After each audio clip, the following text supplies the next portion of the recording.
interrupt our program to bring you a special broadcast. And now, something you didn't learn in school.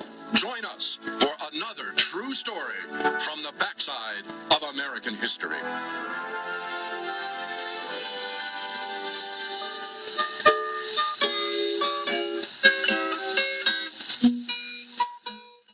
There was just a small patch of grass on Wolf Street, but it was next to her hospital window, and her husband brought her children there every day to play. She would pull herself out of bed, press her face against the window just to watch her kids play. What could easily have been the last time. For some time, she had known something was seriously wrong, even though her doctors were sure they had destroyed the cancer that had developed so quickly. Now her pain was enormous. Not even Demerol or morphine could dull it. The struggle it took to walk those few steps to that hospital window to see her children play grew harder each day. Within a week, the pain was so intense, she couldn't even get out of bed. The hospital staff had early on forbidden her husband, Day, to bring their kids inside, saying it upset her too much. She would die at 12:15 on the afternoon of October 4th, 1951, at only 31 years of age. But no obituary was published. And so no one besides her friends, family, and the doctors knew that she'd even lived. It would take decades before we all knew her name.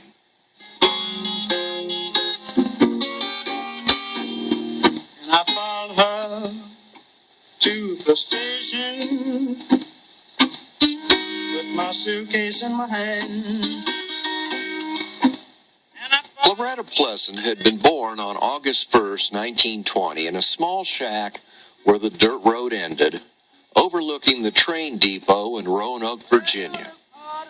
She had been the 9th child born to Eliza and Johnny, but her mother would die giving birth to their 10th child 4 years later. Johnny, who was emotionally incapable of raising 10 children on his own, gathered them up and took them to parcel them out among relatives in Clover, Virginia. Loretta would live with her grandfather, Tommy, who was already raising a grandson. The log cabin they lived in had once been the slave quarters on the plantation. He now worked as a poor tobacco farmer. It was the booming 1920s, but for this poor African-American family, that meant nothing.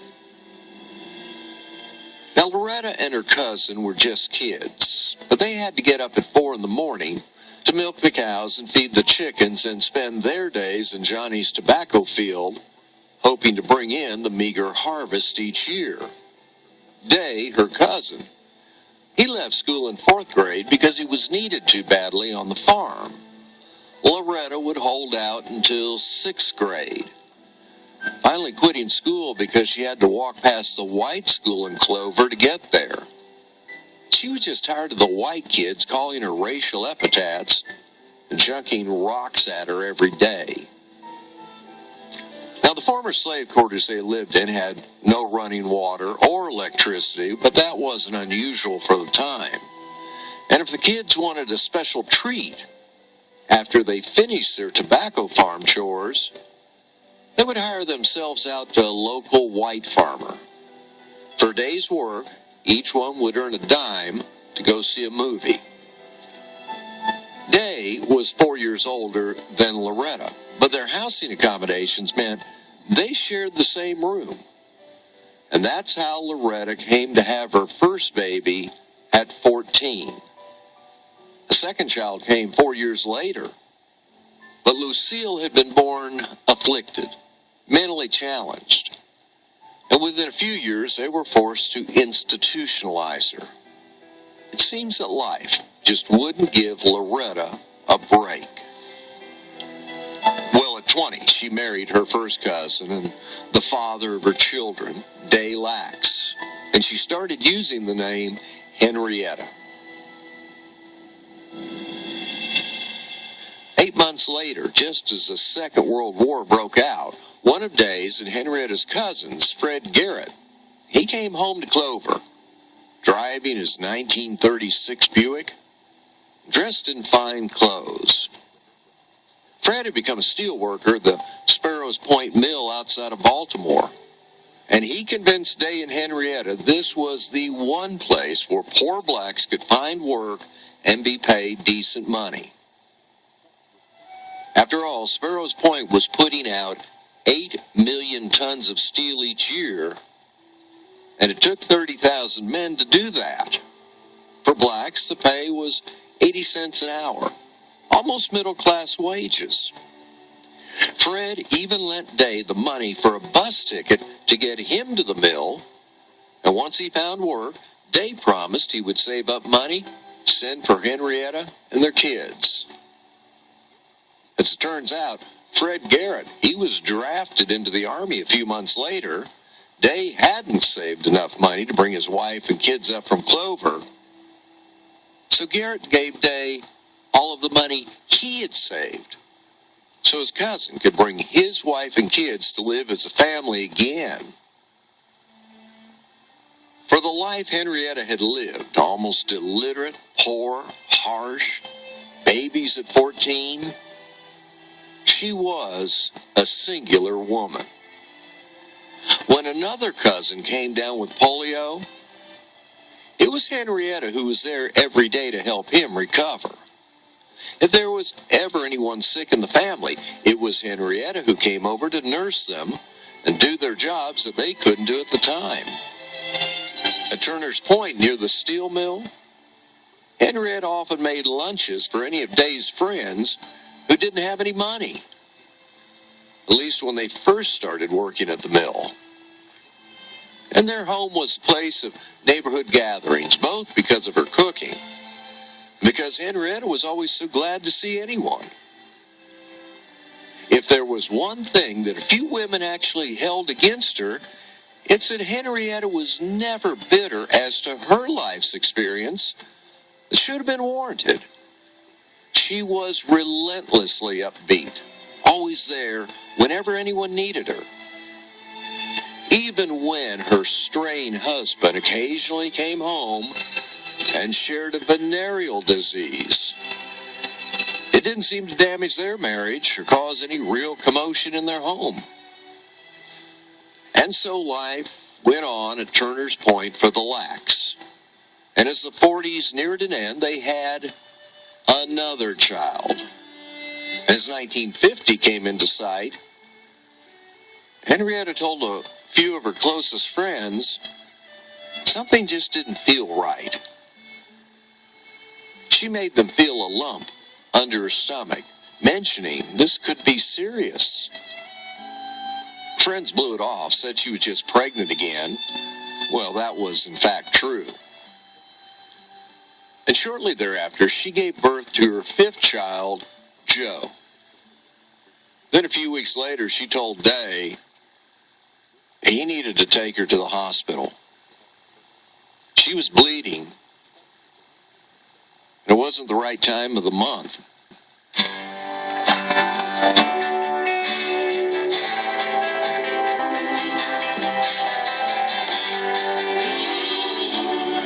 They drove to Johns Hopkins, one of the few major hospitals in that time that would treat black patients. Yes, it was segregated, and possibly blacks didn't always get the same exceptional care that whites did. But by and large, Johns Hopkins was one of the best hospitals in America if you were an African American.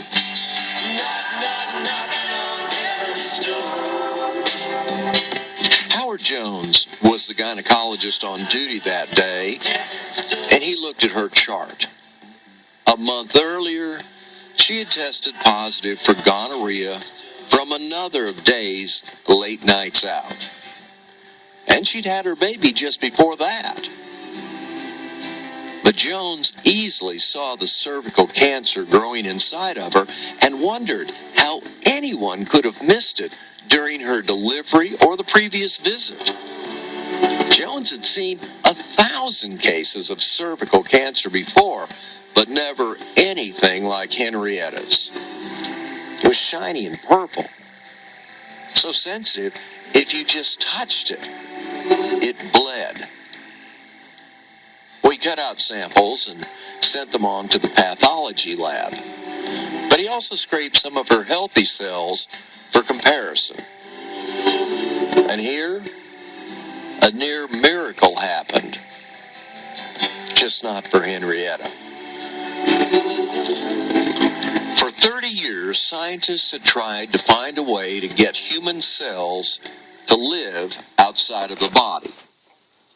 All sorts of contraptions and nutrient mediums were tried, and every last one of them failed to keep human cells alive for more than a few days. And the failure to find a way to maintain living cells was holding back many areas of science. Without living, growing human cells, doctors and researchers actually couldn't even study how viruses worked. And it was much harder to test new drugs and vaccines because all of this was being done on animals at the time to ensure that new medicines were cell neutral, meaning they didn't kill human cells and therefore would have been toxic to use. Dr. George Guy was head of Johns Hopkins tissue culture research. He had been trying for 30 years to do what no one had ever accomplished: keep human cells alive outside of the body for medical testing. And the samples he was given of Henrietta's cells were put into the sterile tubes, full of nutrients, put into a gently swirling motion, just like all of the tens of thousands of cell samples he'd been given before. Her human cells would be marked HeLa, short for Henrietta Lacks. And as she lay dying, came our miracle. Her cells were not just living in those test tubes, they were multiplying at an incredible rate, doubling every 24 hours. After thousands of years of medical science, Henrietta Lacks' cells would change medicine forever. On the very day that she had died, her cells had already multiplied so many times that Dr. Guy was shipping them around to other medical researchers for their experiments. 3 weeks after she passed away, Dr. Guy was so convinced that Henrietta's immortal cells were the key to all future medicine, and so he went on Baltimore TV to proclaim that the day of cancer was near an end. By then, Henrietta's cells were already on the way to researchers here in Texas, New York, Europe, India, Chile, and anywhere else medical testing was being performed. In Tuskegee, Alabama, the first industrial system was set up to manufacture trillions of Henrietta's cells. And in February of 1952, Dr. Jonas Salk announced he had developed the world's first polio vaccine. It still, he cautioned, needed testing. He needed to run millions of neutralization tests to ensure the vaccine's safety. Well, the March of Dimes told Salk they just didn't have the budget to buy all of the monkeys he was going to need for those tests. And just as that major problem surfaced, suddenly Henrietta's cells were being grown in numbers that would allow full testing of the Salk polio vaccine. More important, it was quickly found that her cells actually were even more susceptible to the polio virus than any other cultured cell had ever been in the past. Well, by now, the media was scrambling to find out more about this woman and how her human cells were going to quickly change all of medicine and science. The Minneapolis Star-Tribune found the story, but they got her name wrong.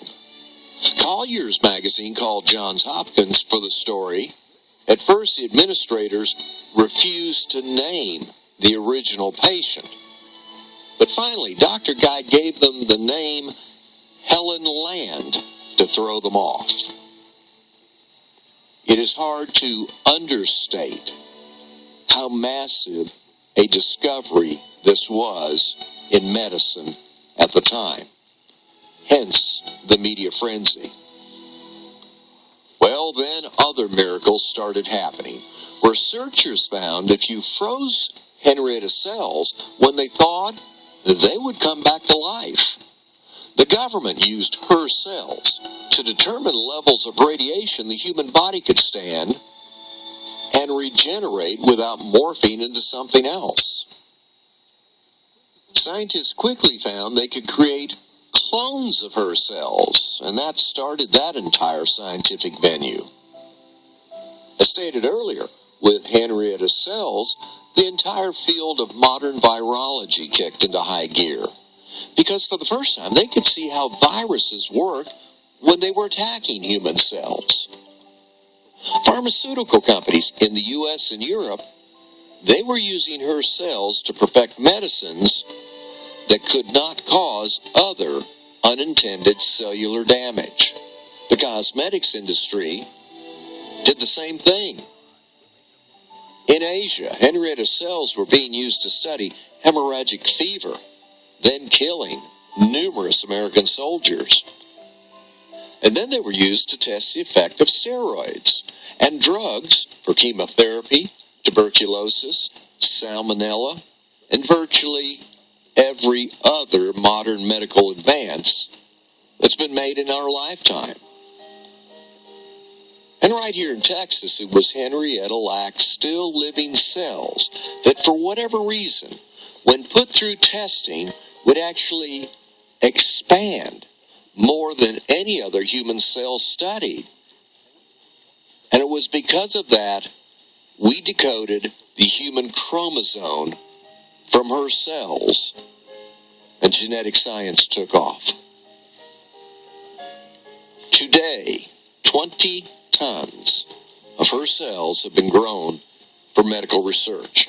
They have enabled advanced research into cancer, AIDS, gene mapping, virtually every vaccine known to man, and so on, thanks to research done on Henrietta Lacks cells, which reacted and grew like no other human cell had ever before. 11,000 medical patents have been awarded. Either you or someone in your family is alive today because Henrietta Lacks died in 1951 at Johns Hopkins Hospital.